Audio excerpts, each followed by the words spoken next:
그런데 감사 결과를 발표하는 보도자료 1번에는 국회 예산심의에 큰 문제가 있는 것처럼 자료를 만들어 보도되도록 하였습니다.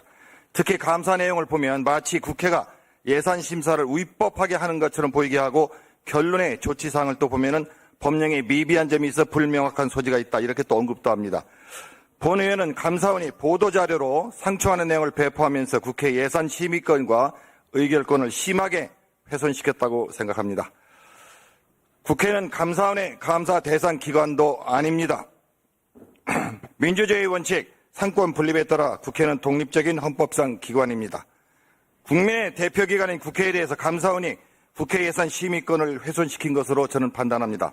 4가지 문제가 있다고 생각합니다. 첫째, 감사원이 월권에서 국회 예산 심의권을 무력화시키고 훼손시켜서 국민의 신뢰를 받지 못하도록 한다는 것입니다. 국민의 대표기관인 국회를 경시하고 국민을 경시한 감사원의 태도에 크게 문제가 있다고 생각합니다. 둘째, 감사원에서 보도자료를 통해서 첫 번째로 그 내용을 보면 첫 번째 가장 중요한 것이 국회 예산 심의에 문제가 있다고 지적한 것은 감사원의 정치적 중립을 위반한 것입니다. 행정부에 대한 감사였습니다. 행정부에 대한 지적할 건 지적하고 조치할 건 조치한 다음에 국회에 다소 문제가 있다면 짧게 또는 비공식적으로 통보하는 게 맞을 것입니다. 감사원은 정치적 중립 위반을 지켜야 되는데 중립 의무를 지켜야 하는데 감사원장은 이를 지키지 않고 월권에서 정치적 감사를 한 것입니다.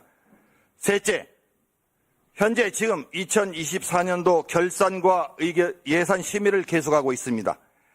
매우 중요한 시기입니다. 이러한 때 감사원에서 국회 예산 심의를 불신하도록 하는 보도자료를 낸 것은 감사원장의 정치적인 의도가 있는 것으로 보입니다. 특히 지난 국정감사에서 감사원장은 위증과 자료 제출 거부 문제로 논란이 계속되고 있는 이 시기에 그런 자료를 배포했습니다. 넷째, 본의원은 예산결산특별위원회 의원으로서 그리고 개수조정위원회 의원으로서 지난 한 달간 이곳에 계신 모든 의원들이 수많은 논의와 협의를 거쳐 예산을 심의하고 있습니다. 때로는 늦은 밤까지 협의와 회의를 계속 진행하고 있습니다. 예산 심의는 의결은 12월 2일까지라는 법정 시한이 있기에 여러 경로로 여러 분야에서 협의와 논의를 계속 심의하고 있습니다. 감사원은 이러한 것을 무시하고 국회 예산 심의권을 공격하고 훼손했습니다.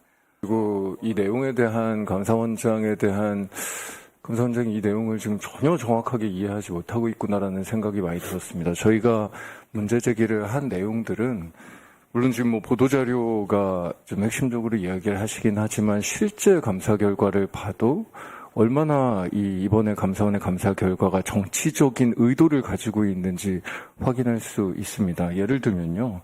그 감사 결과 보고에도 실제로 기재부의 입장들도 들어 있습니다. 이 증액하는 과정이 첫 번째 지방이용 사업 문제된 뭐 강원도 행성 사업 뭐 등등 마찬가지인데 꼭 보조금법의 기초에서가 아니라 뭐 국민체육기금진흥법이라든지 여러 다른 법에서 지원을 하게 되어 있는 그런 어떤 다른 법적 근거를 가지고 있는 경우도 있다. 뭐 이런 일종의 아까 안동훈 의원님께서도 이야기하신 법적 근거를 달리하는 지원 사업의 가능성이 있음에도 불구하고 감사원은 이게 무조건 이 국회가 잘못한 것처럼 만들고 있는 게 하나 있습니다. 그리고 이건 뭐 기재부의 그 내용적인 입장이기도 한데 그 증액심사하거나 협의하는 과정에서 지자체나 관련된 기관들이 이런 식으로 계획 변경을 하겠습니다라고 하면 일종의 수시 배정이나 이후의 집행관리들을 통해서 법에 맞게 관리해 나가고 있다는 기재부 입장이 담겨 있는데 그것도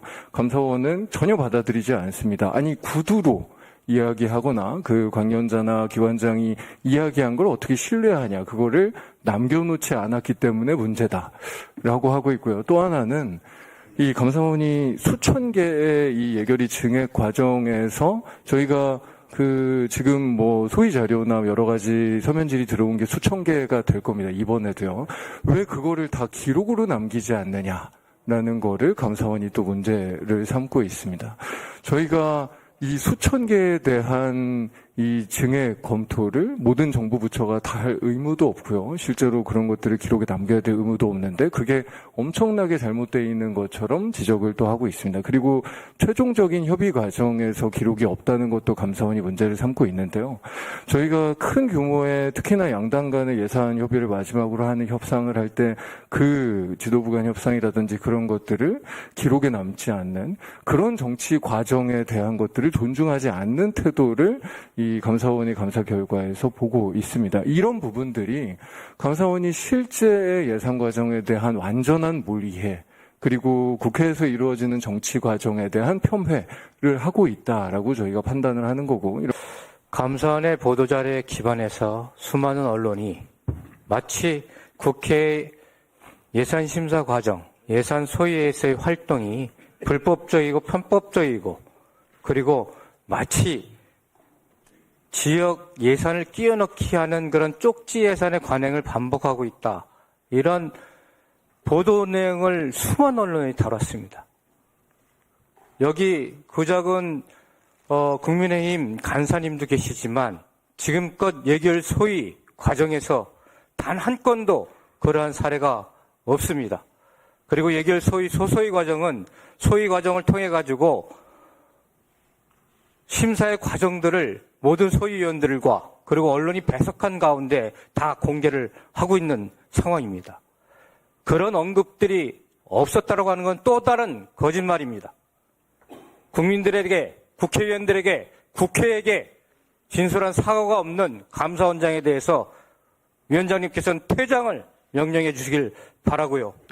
예, 조금 구체적인 상황에 대해서는 저희들 나름대로 아까도 말씀드렸지만 증거에 입각해서 감사 결과를 도출했고요. 물론 아까 위원님도 얘기하셨지만 감사위원회의 논의 과정을 거쳐서 위원들이 전체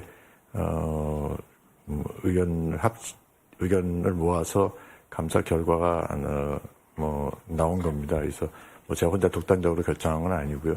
그러니까 정치적 의도가 있었다고 자꾸 얘기를 하시는데 정치적 의도는 전혀 없고요. 저희들이 이 국고보조 사업 중 그것도 지방이양 사업에 국한한 국고보조 사업에 대해서 앞으로 좀 저희들이 보기에 저희들이 감사원이 판단하기에 지방이양 사업 관련된 보조금 관계 법령에 맞지 않게 편성 집행된 부분에 대해서 저희들이 지적을 하면서 좀 개선이 됐으면 좋겠다 이런 취지를 담은 겁니다. 그 이상 그 이하도 아닌 그건데요.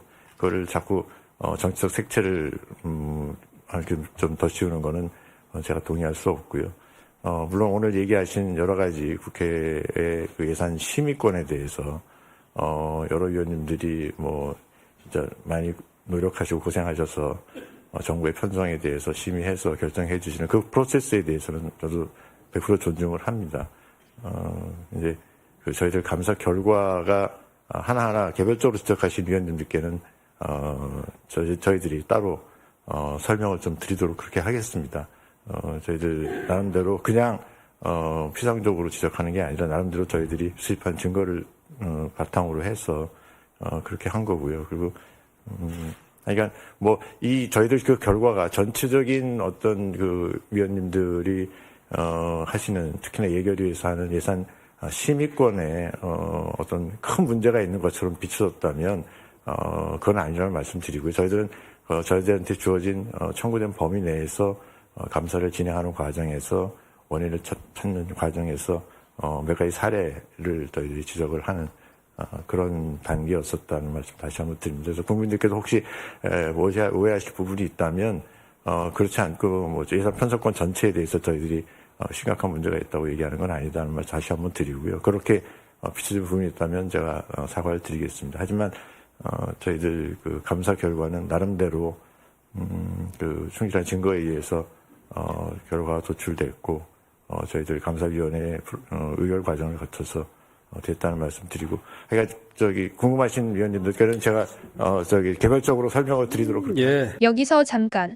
지금부터 주목해 주시기 바랍니다. 제가 시청자분들을 위해서 깜짝 선물 하나 준비했는데요. 제가 항상 여러분들께 뭐라고 말씀을 드렸나요? 뉴스만 평소에 잘 챙겨보셔도 돈이 된다. 돈을 벌 수 있다. 라고 말씀을 드렸는데요. 여기 보이는 각종 뉴스를 보게 되면 여러분들은 어떤 생각이 드세요? 그냥 뉴스만 보고 끝내는지 아니면 이 뉴스를 어떻게 이용할 수 있는지 이 부분을 고민하고 계시는지를 여쭤보고 싶습니다. 자, 그 이유가 뭐냐 하면 제가 지난 11월에 여러분들께 뭐라고 말씀을 드렸나요? 지금은 로봇 사업에 관심을 가져야 한다. 뉴스만 보고 그냥 넘기지 마시고 투자 쪽으로 생각을 해보시라고 말씀드렸습니다. 그리고 나서 이런 썸네일을 보고 뉴스를 통해서 많이 보셨을 텐데요. 이런 로봇 산업이 이슈가 되었을 때 부자들은 어떻게 생각한다고 했나요? 로봇과 관련된 투자 수단은 뭐가 있는지, 어떤 주식이 가장 좋은지, 어디에 투자를 해야 돈이 몰리는지 자연스럽게 생각한다고 제가 말씀드렸습니다. 그 이유가 뭐냐 하면 부자들이 봤을 때는 이슈가 곧 돈으로 이어지고 그 이슈가 나에게 돈을 벌어준다는 경험적 확신이 있기 때문에 부자들은 항상 이런 사회적 이슈를 관심 있게 챙겨본다라고 말씀드렸습니다. 이번에도 마찬가지입니다. 제가 지난번에 시청자분들과 함께하는 주식으로 수익 내기 이벤트를 진행했었는데요. 당연히 100% 무료로 진행했습니다.